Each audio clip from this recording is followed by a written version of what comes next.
We're going to get started, ladies and gentlemen, regarding this meeting about the Great Lakes. This is just the speech of the Nobel Prize laureate in December 2018 by Denis Mukwege, who is very famous. He has been able to do a very good job, especially in DCR. My name is Denis Mukwege. I come from one of the richest countries on the planet, and yet the people of my country are amongst the poorest in the world.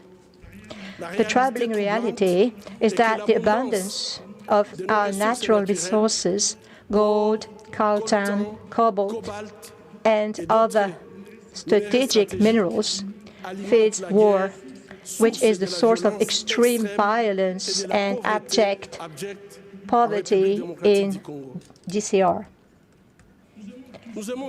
We like fancy cars, jewelry, and gadgets. I myself have a smartphone. These objects contain minerals that are found in our homeland. Minerals are often extracted under inhuman conditions by young children who are the victims of intimidation and sexual abuse.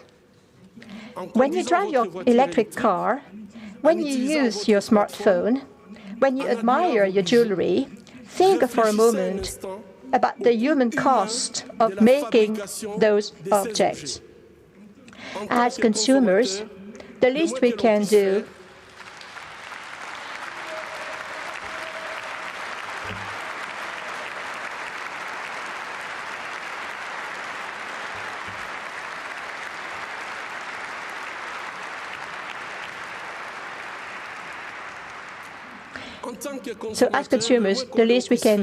is insist that those products are manufactured with respect for human dignity. Closing our eyes to that drama is to be complicit. And the perpetrators of violence do not bear sole responsibility for their crimes. That responsibility also lies on those who choose to look away. This country is systematically pillaged with the complicity of people who pretend to be our leaders. Pillaged for their power, their wealth, and their glory. Pillaged at the expense of millions of innocent men, women, and children, abandoned in extreme destitution, whilst the profits from our minerals end up in the opaque accounts of a predatory oligarchy.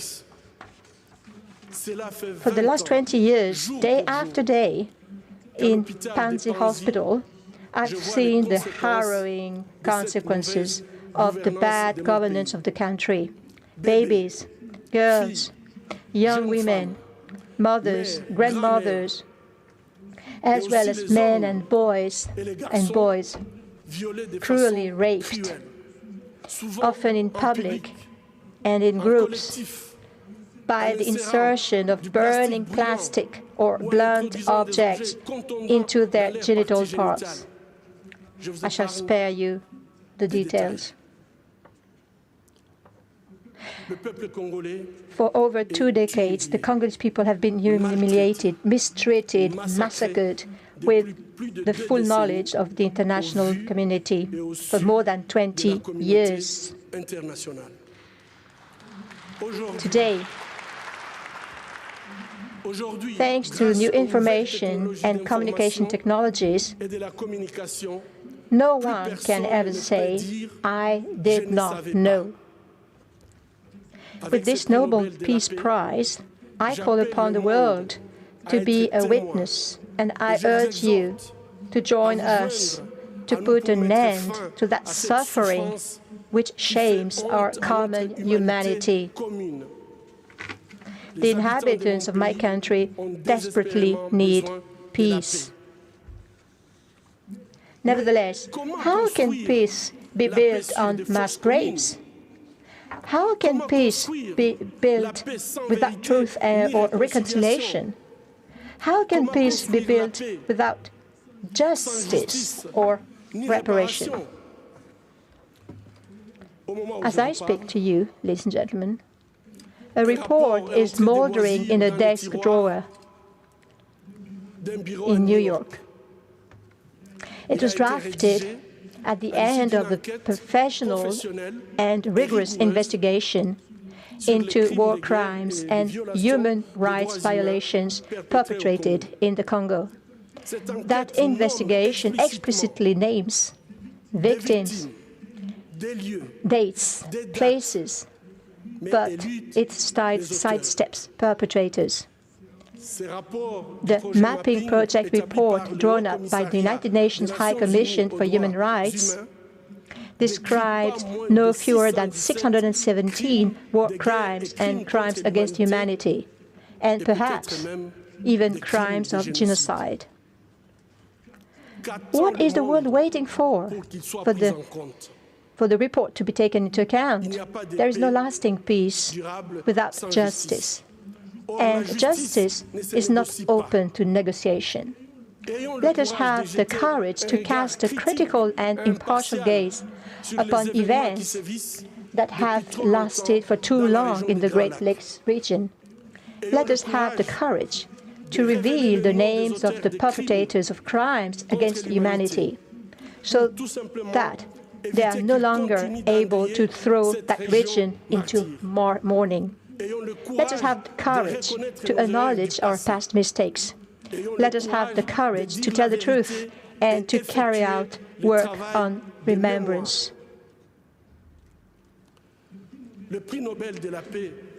So this Nobel Prize is, of course, valuable if we are able to change the life of the victims who have suffered from sexual abuse, etc., in order to bring peace in our countries.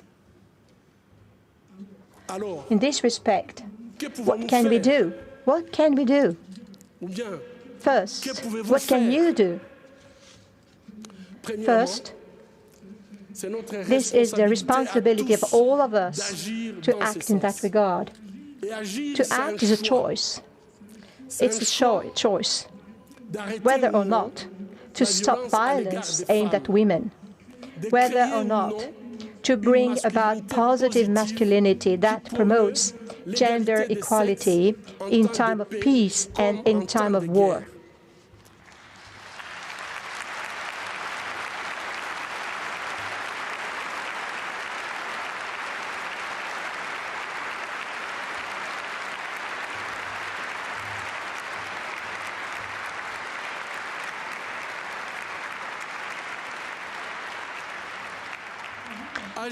It is a choice whether or not to support a woman, to protect her, to defend her rights, whether or not to fight beside her in countries ravaged by conflicts.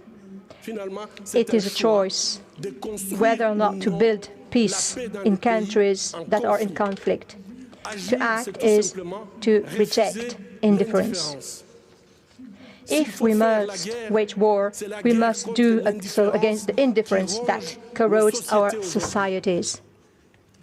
Secondly, we are all beholden to those women and their loved ones, and we must all take up the fight, including states, which must stop welcoming leaders who tolerated, or worse, who used sexual abuse or violence to come to power.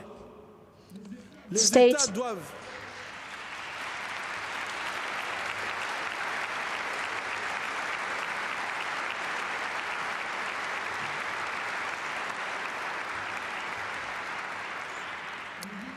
must stop giving them a red carpet welcome, and instead must draw a red line against the use of rape as a weapon of war.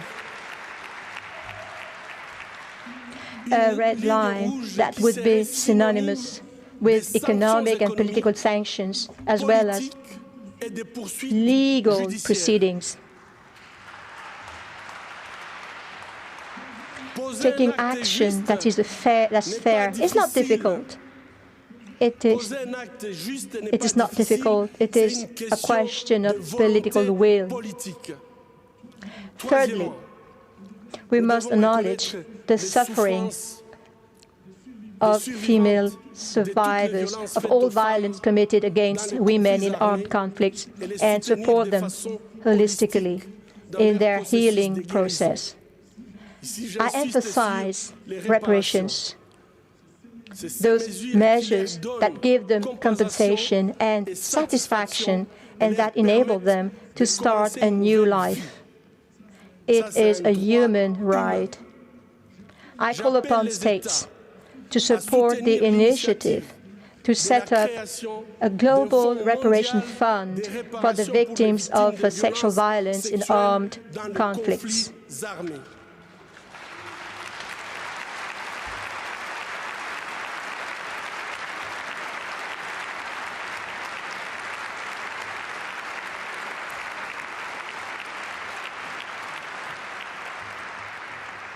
Fourthly, in the name of all widows, widowers, orphans of massacres committed in DCR, and in the name of all peace-loving Congolese people, I call upon the international community to finally consider the mapping project report and its recommendations. And this is important from the legal profile.